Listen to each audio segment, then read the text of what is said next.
Live from WBFF in Baltimore, this is Fox 45 News at 10.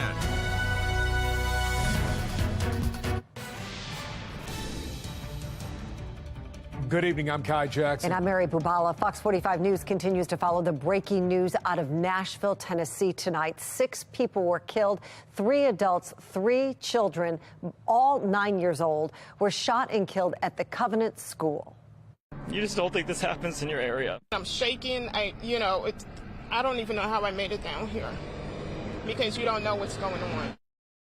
The story continues to develop, and this is what we know right now. The victims have been identified as 9-year-olds Evelyn Dykehouse, Hallie Scruggs, and William Kinney, along with adults Cynthia Peak, Catherine Kuntz, and Mike Hill. Police say the suspected shooter is 28-year-old Audrey Hale. They say she is transgender and attended the school years ago. Police say officers shot and killed Hale. Authorities say the shooter did not have a criminal history, but did have detailed maps of the school, which included entry points. 2 AR-style weapons were used in the attack, which authorities say were legally obtained. Police say they are still working to identify a motive, but have the shooter's manifesto. After the shooting, President Joe Biden called on Congress to ban assault weapons. We have to do more to protect our schools so they aren't turned into prisons. You know, the shooter in this situation reportedly had 2 assault weapons and a pistol, 2 AK-47. So I call on Congress again to pass my assault weapons ban.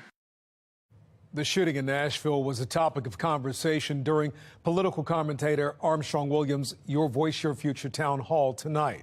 Panelists talked about the importance of school resource officers and a plan to try and prevent it from happening again. Even in that moment, a school resource officer should be there. In that moment, did alarm go off and say, hey, this door is now ajar? You know, what actually occurred? And those are the steps that we take. But I know, sometimes we govern based on emotions, right? So we heard from the president immediately, we need Republicans to do this. We need Democrats to do that. When really we need to take a step back, get out of this whole political mode, Republican versus Democrat, and come up with some plans that will actually work. Well, you can find more from Armstrong Williams' Your Voice, Your Future town hall on our website, foxbaltimore.com. And Fox 45 News will continue to follow this developing story throughout the night, keep you updated both on air and online. Tune into Fox 45 Morning News starting at 4:30 for the latest developments. Many state and federal lawmakers in Maryland don't want toxic water from that Ohio train derailment coming into this state. In fact, the EPA says that water is scheduled to leave Ohio on Thursday. It will take a few days for it to get to Baltimore and be processed here. On the state level, lawmakers are working to pass bipartisan legislation to stop that from happening. On the local level, one city councilman is introducing a resolution asking the EPA to reverse its decision. Fox 45's Rebecca Pryor joins us live now with a closer look. Rebecca. Yeah, while that toxic water will initially be treated by a private facility, eventually that water will make its way to the city's wastewater treatment plant, a plant that has long been plagued with problems. However, tonight, city officials believe that they may have an answer to this issue.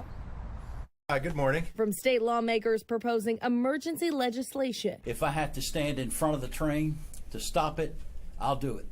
We need to eliminate this before it happens. To city leaders introducing a last-minute resolution. There have already been too many concerns about the quality of water in Baltimore. It's going up now. There's growing pushback against plans to have wastewater from the East Palestine train derailment site treated in Baltimore. The Chesapeake Bay is at a tipping point, and we cannot afford the risk of further contamination. On Wednesday, the Department of Public Works says it was notified by a private facility that they had been selected as one of the many sites across the country to treat, then release a portion of the contaminated water. The private facility, Clean Harbors Environmental, said they'd be taking on an estimated 675,000 gallons of contaminated water in total. After treatment, they plan to flush the water directly into the city's sewer lines, where it would then make its way to the troubled Back River treatment plant for processing. But now Mayor Brandon Scott thinks he's found a way to block the water from entering Baltimore. After further legal review, the city sent Clean Harbors this letter Monday, denying their request to discharge the water into the city's sewer system. In a statement, Mayor Scott writing, quote, Clean Harbors has facilities across the country that may be better positioned to dispose of the treated wastewater, and we urge them to explore those alternatives. There is a long history and track record of mishaps happening at this plant. Councilman Zeke Cohen echoing the mayor's remarks, arguing the plant isn't stable enough to take on any additional risks. About a year ago, the state was forced to take control of the plant following several permit violations. Then last June, a 239-page report from the Maryland Environmental Service outlined operational, mechanical, staffing, and oversight failures, including pictures showing sludge in areas around the plant and pages worth of broken or partially functioning equipment. And just 2 weeks ago, an explosion rocking the facility and further shaking the confidence of city leaders. Now is simply not the time for toxic water to be brought. Even if it goes through Clean Harbors and is mitigated there, we do not want it at Back River. So to clarify, this is a federally granted contract, so the city legally can't stop Clean Harbor from treating this water in Baltimore. However, once the water is treated, the city has declared that water can no longer be discharged into the city's water system. Reporting live in Baltimore City, Rebecca Pryor, Fox 45 News. Rebecca, thank you. The Baltimore City delegation also questioned the wastewater transfer. 3 members sent a letter to the Maryland Department of the Environment asking for more information about the plan. Congressman Kwesi Mfume is also urging the EPA to withdraw that plan. In a letter, he says he's concerned the contaminated water would, quote, overly burden the Back River wastewater treatment plant, given its well-documented failures. He goes on to say it would be dangerous for the Baltimore area.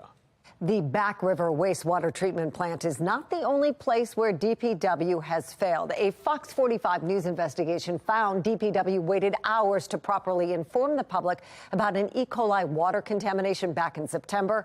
Just last week, we learned the State Department of the Environment found DPW violated federal regulations for notifying the public. Now, DPW has also faced criticism over its rollback recycling services. The city hasn't picked up recycling on a regular basis for about a year, citing staffing constraints and equipment problems. Plus, DPW Director Jason Mitchell is stepping down, but he recently delayed his resignation until June 30th after originally announcing he would step down in April.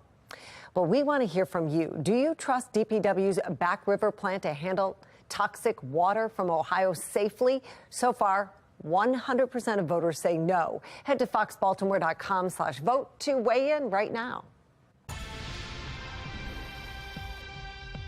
Turning to a city in crisis, it's been a violent few days in Baltimore. More than a dozen people have been shot in just 2 days last week. 3 of them died. Now, one of the survivors from a mass shooting Thursday morning was only 15 years old. Despite the gun violence, city leaders are touting this year's crime stats, according to some critics. Fox 45's Keith Daniels is taking a closer look at the numbers and hearing from residents on edge. Keith? Well, Kai, when you talk about the number of homicides and shootings, the mayor says, with the exception of juveniles involved, the numbers are trending in the right direction. But tonight, for some residents, that may be difficult to see. On the porch of a home on Bartlett Avenue, a woman tells her story, speaks out, but behind the cover of anonymity. Don't feel safe here in Baltimore. Why? All the killing. It's not even safe to walk the street in the daytime. A cautious woman with one of the city's latest shootings happening uncomfortably close to her front door. Police say a man was walking down Homewood Avenue near Bartlett Avenue when the suspect approached him and began shooting. It happened Sunday night, just after 10 o'clock. The victim ran away. A bullet clipped him in the ankle. Gun violence that has residents like the woman on the porch on edge. And I have grandkids. It's not even safe for them. I have to sit outside watch them play. Just make sure nothing happened to them. And it's never been like that.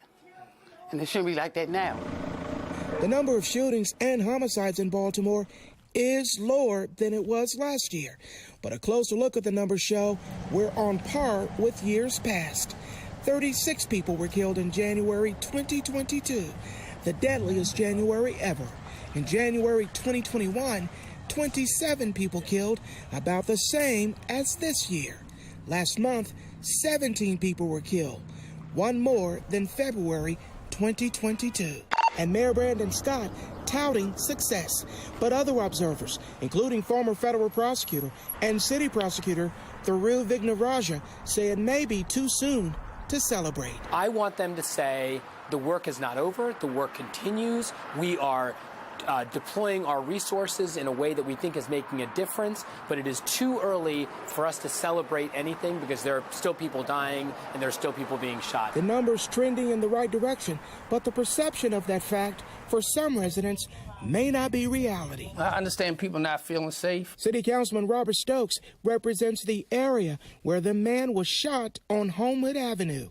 We pressed him about the people's perception and their concerns about police keeping them safe. Is enough being done?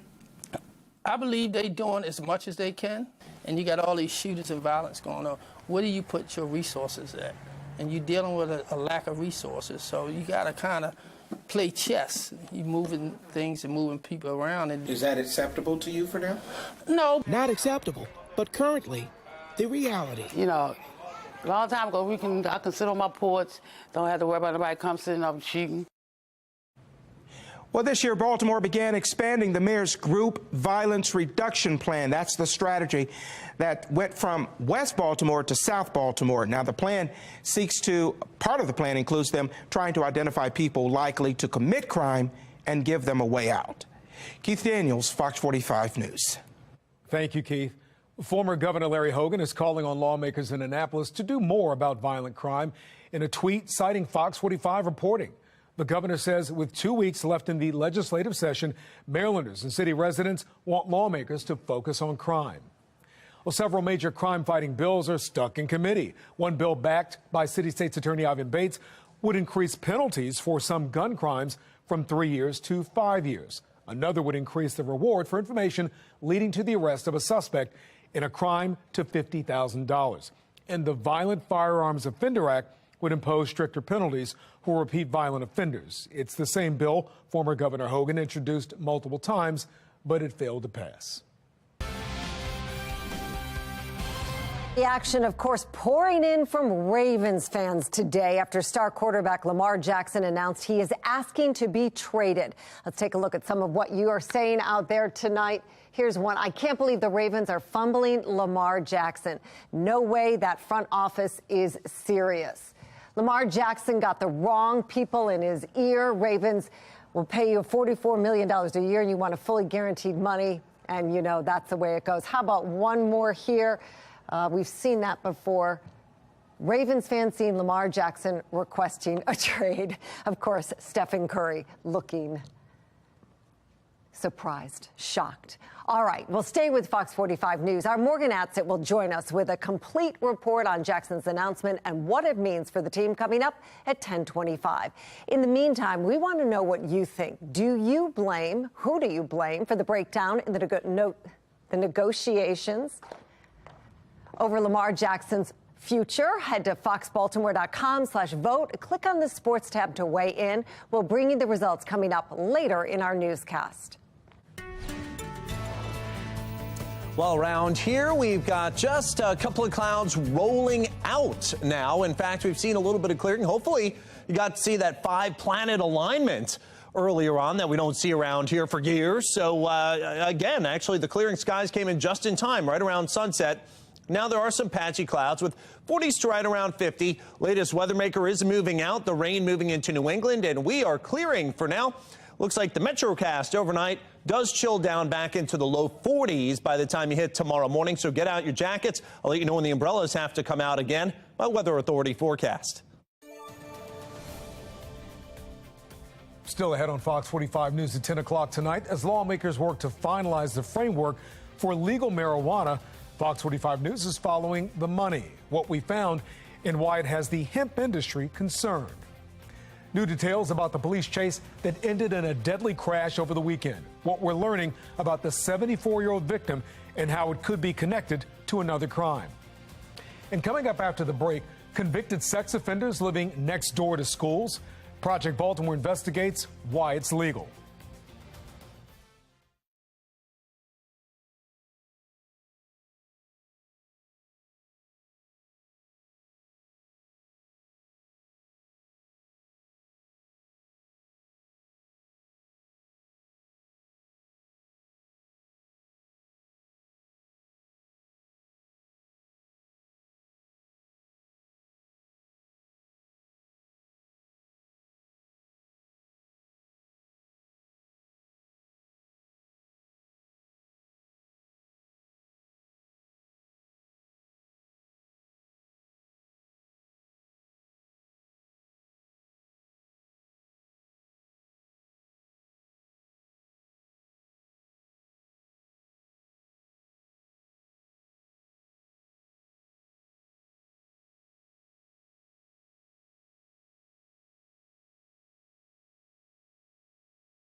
Sex offenders living just feet from schools sounds like a parent's nightmare, but Project Baltimore found in Maryland it's happening maybe more than you think. And as Chris Papps explains, it's perfectly legal. I didn't think that was possible. These two Baltimore County mothers can't believe what they just learned. It's terrifying. Maryland is home to about 6,500 registered sex offenders. According to the Sex Offender Registry, 9 offenders in 7 locations live within 1 mile of this bench in Rogers Forge. Yeah, it's wild. Where Casey Gerlach and Mary Frances Genser are sitting. But it's specifically where these two sex offenders live that have them stunned. What did you think the law was? That you couldn't live within so many feet of a building or a space like this where there are children. These two convicted sex offenders live on either side of this open space. On the Sex Offender Registry, the area is not labeled. But if you type the address for this registered sex offender into Google Maps, this is the street view from right in front of the home. In that open space, between where these two sex offenders live, are Dumbarton Middle School and Rogers Forge Elementary. One of those offenders is Tier 3, reserved for the most severe sex crimes. This man was convicted of distributing and manufacturing child pornography. And according to the registry, he lives across from 2 schools. You shouldn't have to, be in a position to put yourself within close proximity and worry about your children when someone's been convicted of something this serious. Yes. I just can't believe that there's not a law. Yeah. Well, there is a law, but it may not be what you think. In Maryland, it is illegal, punishable by up to 5 years in jail and a $5,000 fine for a convicted sex offender to be on school property. But it's perfectly legal for them to live next to school property. In Maryland, a sex offender can live wherever they want. There are no residency restrictions. Now, why is that allowed? Yeah, it just doesn't make any sense. Does that worry you? Absolutely. Our children need to be protected. Project Baltimore wanted to know whether this is common. In only a few minutes of looking through the state sex offender registry, we found 23 convicted sex offenders just in Baltimore County, living close enough to 13 schools that they could see the school property from their properties. Many of them, like in Rogers Forge, live directly across from the school. This sex offender was convicted of a sexual offense against an elementary school-age child. According to the registry, he now lives next to 2 elementary schools. Again, you can't see them on the registry map, but they are Dogwood Elementary and Children's Manor Montessori in western Baltimore County. And look at this. At Berkshire Elementary School in southeastern Baltimore County, there are 5 sex offenders that live close enough to the school they can see it from their properties. Do you think Maryland should revisit perhaps this law? Absolutely. Yeah, without question. In 2007, then state delegate and now Baltimore County Executive Johnny Olszewski, a Democrat, introduced a bill in Annapolis to prevent convicted sex offenders from living within 2,000 feet of a school. Delegate Cox for House Bill 847. In 2021, State Delegate Dan Cox, a Republican, introduced a similar measure. The real issue here is protecting our children. There are 40 states in the United States that have similar legislation. This is footage from 2021 when the bill was being debated in Annapolis. Cox's bill prohibited certain sex offenders from living within 1,000 feet of a school, child care facility, park, or playground.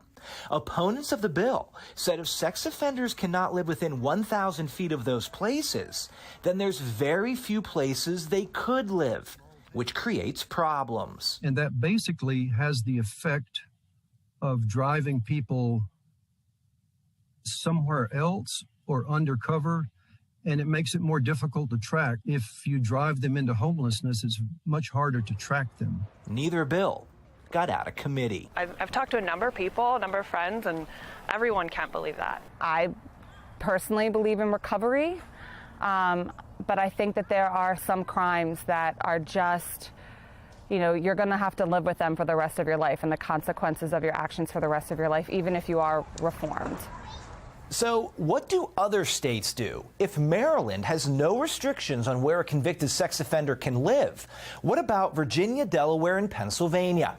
We looked at the laws in those states and found Maryland is an outlier.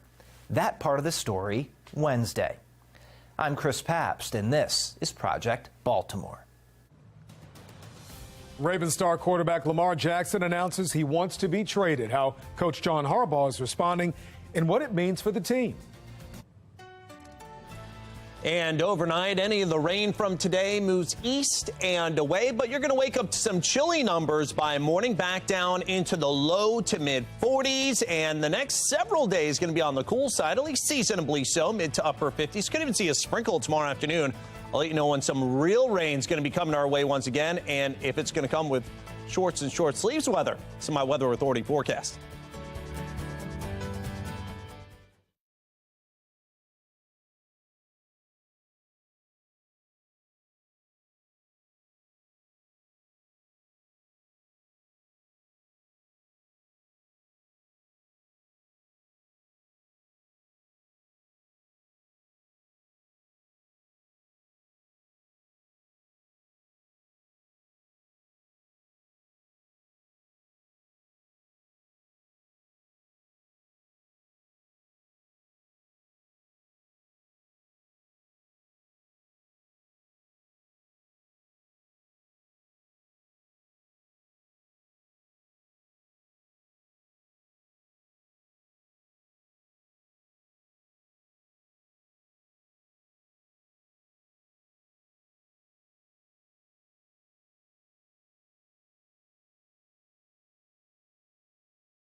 We learned a new skill set from the Ravens MVP quarterback, timing. Lamar Jackson broke his offseason silence on Twitter with a series of tweets to set the record straight from his perspective, and did so just as John Harbaugh sat down in Arizona to meet with reporters at the annual NFL League meeting.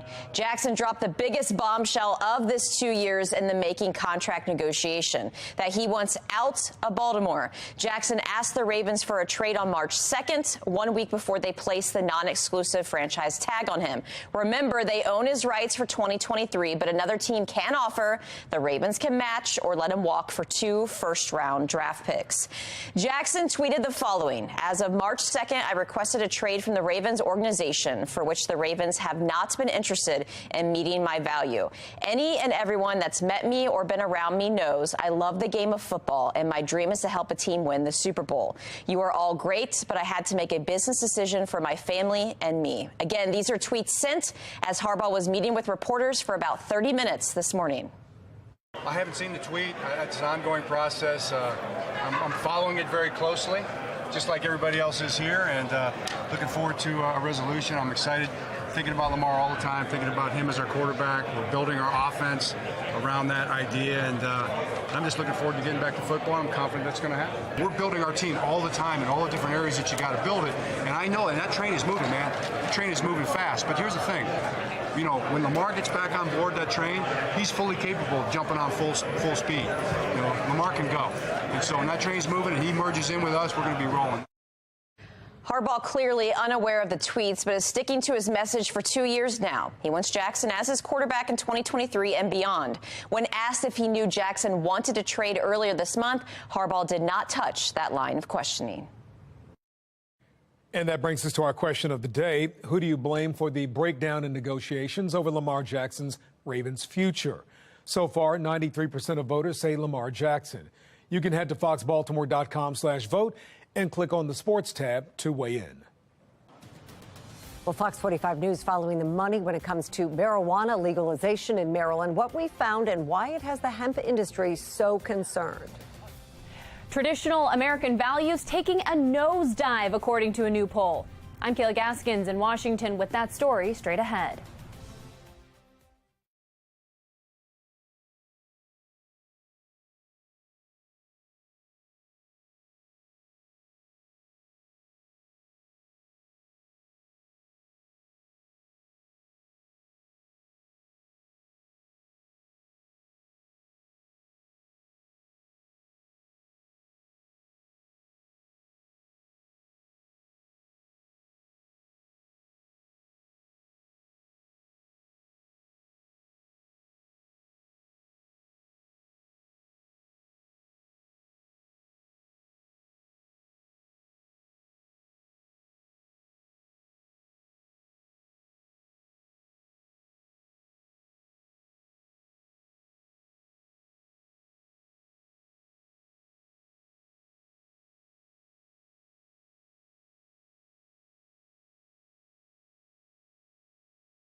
We are following three big stories at 10:30.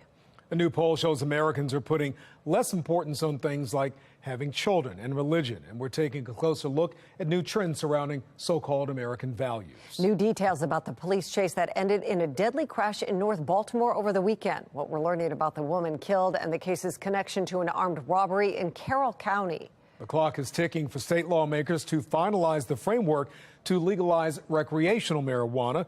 The last day of the session is 2 weeks from today. And we begin there. Recreational pot officially becomes legal on July 1st. Fox 45's Mackenzie Frost has been following the money behind the moves. She has a look at where things stand with some concerns from the hemp industry.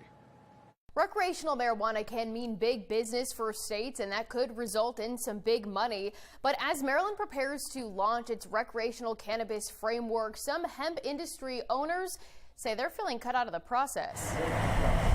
After voters approved legal marijuana last year, it's a mad dash for lawmakers to set the parameters before it's a push to sell. And they have 90 days essentially to set up a $2 billion industry. Nicholas Patrick, owner of Embrace CBD Wellness, says lawmakers are feeling that pressure to get the cannabis construct done, even if it means the hemp industry is left behind. I absolutely believe that since the referendum passed in November of last year, that the legislature has been forced now to tackle this issue with one legislative session. According to campaign finance reports, cannabis-connected donors gave to some key players in the marijuana landscape in Maryland. Senators Brian Feldman and Antonio Hayes, along with delegates C.T. Wilson and Vanessa Atterbury, are sponsors of the cannabis reform bills in both chambers. Diving deeper into the donor history, Feldman getting thousands of dollars from cannabis-connected donors in 2021, and from January 3rd of this year through January 11th, right as the General Assembly session began, Feldman raked in more than $11,000 from cannabis companies, including $1,000 from Jake Van Wingerden, the president of SunMed Growers, a medical cannabis grower in the state. Wilson got a $6,000 donation, the max allowed in one cycle, on October 19th, 2022 from Van Wingerden. Wilson got another $1,000 donation from Van Wingerden on January 2nd, 2023. Van Wingerden continued to dole out the cash. Atterbury getting a $1,000 donation on January 5th. Hayes getting $2,500 from Van Wingerden on January 2nd, too. But it's not just legislators. Governor Wes Moore got a $6,000 check from SunMed on January 5th, the week before session began. With all this money flowing to the lawmakers, Patrick and hemp grower Levi Sellers say their business could dry up.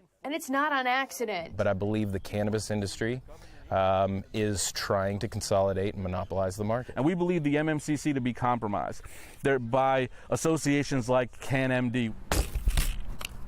The MMCC is the Maryland Medical Cannabis Commission, and leading CanMD, Jake Van Wingerden. CanMD did not respond to questions from Fox 45 News about the concerns from the hemp industry.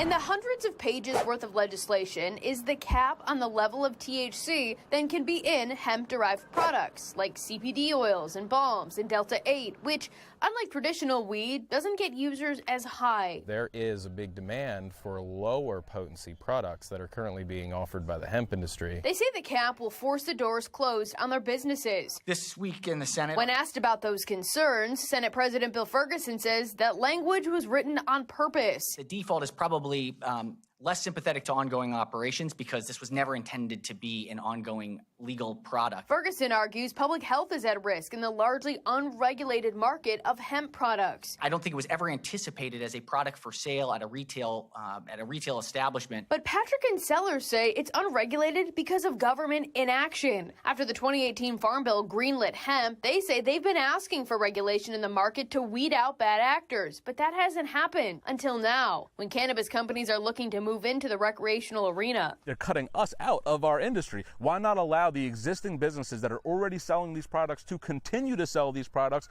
under proper regulatory authority? These two hemp business owners say they unsuccessfully tried to get the Hogan administration to open the state up to hemp regulations. When Moore ran on leaving no one behind, they say they were optimistic. Now, with the legislation moving through that they say would cut them out of an industry Congress opened up, that optimism seems to be fading. That has not happened so far, and again, I think we're running out of time. When asked about the possibility of these small businesses being forced to close due to regulation, Governor Wes Moore's office issued us a statement, noting the governor released $40 million to help with the upstart process for businesses, adding the funding will be provided to small businesses to unleash the opportunity in communities across the state. But Sellers and Patrick argue applying for a recreational pot license likely won't help them stay afloat if they get a license at all. The legislation is expected to move forward sometime this week, and the final day of the General Assembly is in 2 weeks. In Baltimore, Mackenzie Frost, Fox 45 News. Well, a Senate committee has 2 weeks to decide on Governor Wes Moore's pick to lead the Maryland State Police. They did not vote on Lieutenant Colonel Roland Butler during the hearing tonight. Butler, though, faced some questions about several problems in the department as a whole, including civil rights concerns that arose while Butler was with MSP. They need to know at the local level, whether it's the police chiefs, the county sheriffs, or the rank and file, that you've got the ear of the governor and you'll have those tough conversations with the governor. When it comes to public safety, there is no such thing as a conversation that's too tough to have. As the superintendent of the state police, when concerns are brought to me that need to go to the governor, I will make those concerns known to the governor without hesitation. There are also questions about the timeline of Butler's nomination. We don't know when the governor started talking with Butler about this job. That's important because of state law, which requires a cooling off period between retirement and then coming back to work to receive a pension. You can find more on the questions surrounding Roland Butler on our website, foxbaltimore.com. In a city in crisis, new details are coming forth about that police pursuit that ended in a deadly crash in North Baltimore over the weekend. Investigators say the woman killed in that crash was married to the driver, and the car they were in was wanted in connection to an armed robbery in Carroll County. Fox 45's Alexa Ashwell has the story. Officials have identified this couple they say was involved in this pursuit as Daniel and Linda Moss of Westminster. Whether either of them was in fact involved in this armed robbery in Carroll County, police there say, remains under investigation. Multiple agencies right now involved in this case. This armed robbery vehicle is coming towards them. It was here on West North Avenue in Baltimore City, where investigators say late Saturday night, officers spotted a car wanted in connection to an armed robbery that had occurred the night before, 35 miles away in Westminster. The attempted traffic stop turning into a police pursuit and ending in a deadly crash. Listen as officers detail the route of the fleeing driver, now identified as Daniel Moss. We're 83 south, coming up on Gilford. The pursuit lasting more than 5 minutes and ending about 5 miles away in Roland Park. Investigators say it was here on Roland Avenue where the driver Moss lost control, hit a parked car, and then crashed into a tree. We got one trap. We got one trap in the passenger seat. Investigators say Moss's 74-year-old wife, Linda, who was sitting in the front passenger seat, was killed. The incident now turning into a multi-agency investigation. The Maryland Attorney General's office investigating the pursuit and officers' actions, while Baltimore police will be heading the crash and passenger's death. And the Westminster Police Department handling the armed robbery, according to a spokesperson with the AGO. Right now, Daniel Moss remains in the hospital. We're waiting to find out exactly what charges, if any, he will be facing. As for this police pursuit, we're told all police officers involved were wearing their body-worn cameras, and the office typically releases that footage within 14 days. Alexa Ashwell, Fox 45 News. A new report from the Inspector General shows the city failed to make more than $500,000 in retirement contributions to some employees and overpaid others by more than $4 million. The city was able to get all but $1 million back. We spoke with Inspector General Isabel Mercedes Cumming on Fox 45 News at 5 about what comes next in the case. That is what we are working very hard to try to determine. They are actively trying to get back some of the $1 million, but we have asked, the Office of the Inspector General has asked for our auditors, the Comptroller's Office, to actually do an audit of this, because we only took a small bit. There was other retro payments. This could have happened in other areas, so we really need an audit to see where this all stands. You can find more on the Inspector General's report on our website, foxbaltimore.com. And happening tomorrow, the community will be holding a vigil to remember a Baltimore boxer killed in last week's mass shooting.